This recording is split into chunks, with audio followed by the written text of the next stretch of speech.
उन दोनों की जोड़ी को देखकर हर कोई बोलता था कि सच में प्यार अंधा होता है, क्योंकि लड़की की उम्र महज 35 साल थी, जो जवान थी, और उसका जो प्रेमी था वो बूढ़ा था, उसके सफेद बाल हो चुके थे, और वो लड़की उस बूढ़े से प्यार करती थी, उस बूढ़े के साथ बाजार घूमती, चारों तरफ घूमती फिरती, उस बूढ़े के साथ ही उसकी प्रेम कहानी चल रही थी।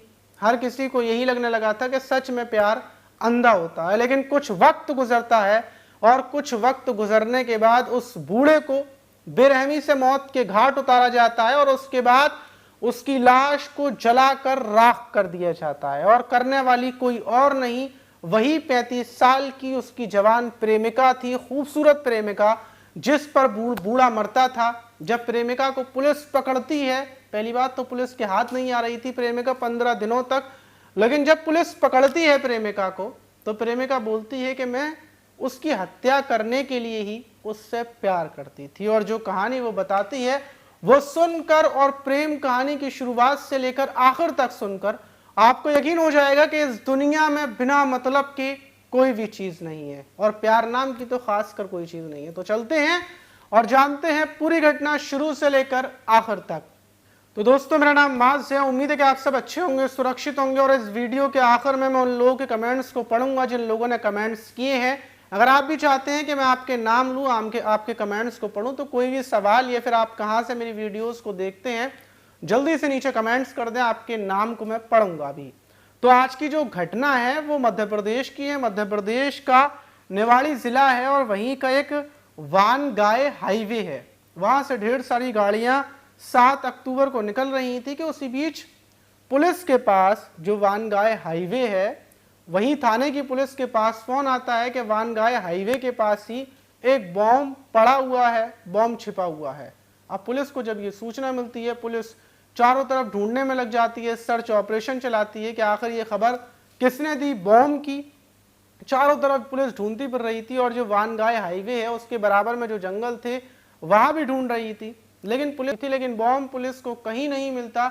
जब पुलिस और जंगल के अंदर घुसती है तो बॉम्ब तो नहीं मिलता, बल्कि एक जली हुई लाश पड़ी हुई थी, और वो लाश किसी आदमी की थी, और लाश का जो चेहरा था, जो शरीर था, उसको जलाया गया था। देखकर साफ लग रहा था कि हत्या की गई है, और हत्या करने के बाद शिनाख्त छुपाना, पहचान ना हो सके, इसलिए लाश को जलाया गया है। अब पुलिस जो लाश थी उसको उठाकर पोस्टमार्टम के लिए भेजती है, पता करती है कि भला पहचान हो सके, क्योंकि पहचान कातिल ने छिपाने की कोशिश की थी। अब पहचान ढूंढना बड़ी मुश्किल था। पुलिस पूरे इलाके के जो कैमरे थे वो चेक करने में लग जाती है, और ये देखने में लग जाती है क्या जो लाश है उसके पास कुछ मिल सके। तो वहीं लाश के पास एक फ़ोन जला हुआ मिलता है, और एक आधार कार्ड मिलता है, जो पूरे तरीके से जल चुका था, लेकिन थोड़ा सा नाम बाकी था। पुलिस जो फ़ोन था उसकी सिम को निकालती है, पता करती है, और दूसरी तरफ आधार कार्ड से पहचान करती है। तो पता चलता है कि जो शव मिला है वो घनश्याम का है, जो झांसी के रहने वाले हैं। वहीं झांसी के रहने वाले जिनकी उम्र 65 साल थी, लेकिन वो यहीं पर रहते थे। मध्य प्रदेश का जो निवाड़ी है, यहाँ रहते थे, क्योंकि वो रेलवे में थे, और रेलवे से रिटायर होने के बाद वो यहीं रहते थे। अब पुलिस को शिनाख्त हो जाती है, पुलिस को पता चल जाता है। दूसरी तरफ पुलिस इलाके के सारे सीसीटीवी कैमरास चेक कर रही थी, और चेक करने पर पुलिस को दिखता है कि 6 अक्टूबर की शाम एक बाइक पर घनश्याम जा रहे हैं। एक शख्स बाइक चला रहा है, पीछे घनश्याम बैठे हुए हैं, और तीसरे नंबर पर एक महिला बैठी हुई है, मतलब एक लड़की बैठी हुई है, और जाते हुए दिखते हैं वो।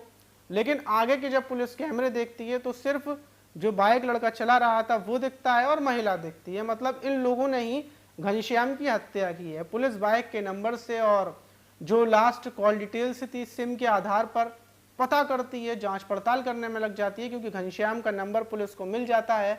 जब पुलिस पूरी जांच पड़ताल करती है, लोगों से पूछताछ करती है कि घनश्याम क्या करते थे, किसके साथ रहते थे, तो पता चलता है कि घनश्याम एक सोनिया नाम की लड़की के साथ ज्यादातर टाइम गुजारते थे, लेकिन सोनिया उनके घर से थोड़ी दूरी पर रहती है।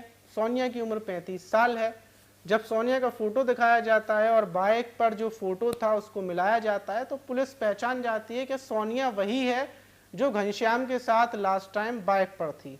पुलिस सोनिया को गिरफ्तार करती है, और सोनिया के साथ में एक युवक और था जिसका नाम रोहित था, उसको भी गिरफ्तार कर लेती है। दोनों को पकड़ लिया जाता है, उनसे पूछा जाता है कि घनश्याम को तुम लोग लेकर गए थे, फिर घनश्याम के साथ तुमने क्या किया। और पुलिस को यह भी पता चलता है कि जो घनश्याम थे 65 साल के बूढ़े, उनकी प्रेमिका सोनिया है जिसकी उम्र महज 35 साल है। पुलिस को यकीन नहीं होता कि एक बूढ़े की इतनी अच्छी प्रेमिका भला कैसे बन गई। ये अंधा प्यार तो मतलब लोग समझते थे, लेकिन पुलिस नहीं समझती। पुलिस सोचती है जरूर इसके पीछे भी कोई राज हो सकता है। पुलिस सोनिया से पूछताछ करती है और जो रोहित था उससे पूछताछ करती है कि आखिर उस दिन क्या हुआ था, तुमने क्या किया था। जब सोनिया से सख्ती से पूछताछ करती है तो सोनिया बताती है कि मैं यहीं की रहने वाली हूँ और मेरे घर से कुछ ही दूरी पर घनश्याम रहने के लिए आए थे। तभी मेरी घनश्याम से थोड़ी बहुत बातचीत हुई थी और मुझे पता चला था कि घनश्याम अकेले हैं, इनकी शादी नहीं हुई है और ये अकेले रहते हैं, रेलवे से रिटायर हो चुके हैं, ढेर सारा इनके पास पैसा होगा और दूसरी चीज़ इनकी पेंशन आती है, इनके पास खर्च करने को पैसे, मतलब खर्च करने का तो वक्त ही नहीं है लेकिन पैसा इतना सारा है। ये चीज़ मेरे दिमाग पर टच होती है और मैं ये बात अपने प्रेमी रोहित को बताती हूँ जो आगरा का रहने वाला था। उससे बोलती हूँ कि मैं उससे जो घनश्याम है उससे दोस्ती करना चाहती हूँ, पैसों की मेरे पास भी कमी है, तुम्हारे पास भी कमी है, पैसे हम लोग घनश्याम से लूटेंगे प्यार के नाम पर और मैं तुम्हें भी दूंगी, खुद भी रखूंगी, ऐश करेंगे। ये बात पक्की होने के बाद जो सोनिया थी वो घनश्याम से दोस्ती बढ़ाती है, करीबी बढ़ाती है और जब करीबी बढ़ती है तो घनश्याम को 65 साल की उम्र में सोनिया से प्यार हो जाता है। वो सोनिया से प्यार करने लगे थे। सोनिया जितना चाहती थी उतने पैसे ले लेती थी, ऐश कर रही थी, मौज कर रही थी, जिंदगी बड़ी बढ़िया चल रही थी। लोगों को पता जरूर था कि सोनिया की और घनश्याम की प्रेम कहानी चल रही है, लेकिन सोनिया को उससे कोई दिक्कत नहीं थी क्योंकि सोनिया भी अकेली थी। रोहित से वो शादी करने की सोच रही थी क्योंकि रोहित उसकी उम्र का था और घनश्याम कहाँ बूढ़ा। तो ये सब कुछ चलता रहता है लेकिन वक्त गुजरता जाता है। इस प्रेम कहानी को 4-5 महीने गुजर जाते हैं। सोनिया ने ढेर सारा पैसा ले लिया था।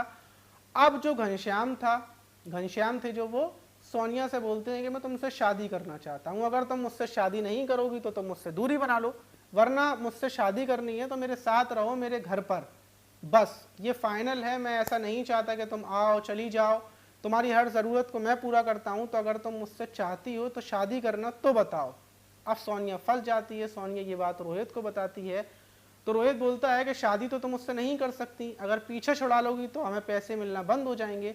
तो उसी बीच ये दोनों प्लानिंग करते हैं कि जितना भी पैसा घनश्याम के पास होगा हम वो एक बार में सब ऐंठ लेंगे, घनश्याम की हत्या कर कर। घनश्याम के बारे में तो कोई यहाँ जानता भी नहीं है, कोई पूछेगा भी नहीं कि घनश्याम कौन था। ये प्लानिंग होती है और प्लानिंग के तहत सोनिया घनश्याम को फ़ोन कर कर बोलती है कि आज हम लोग शादी कर लेंगे, तो मेरे साथ चलना, मेरा एक दोस्त है जो गवाह बनेगा हमारी शादी में।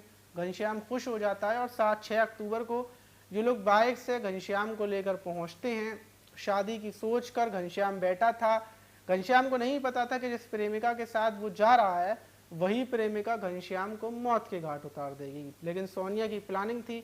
सोनिया घनश्याम को लेकर पहुंचती है, वहाँ पर जो एक लोहे की रॉड थी इन लोगों के पास, वो मारकर घनश्याम की हत्या कर देते हैं। पेट्रोल बाइक में रखकर ले गए थे कैन, वही पेट्रोल डालकर घनश्याम को आग लगा देते हैं जिससे पहचान ना हो सके, लेकिन फ़ोन और आधार कार्ड से पहचान हो जाती है।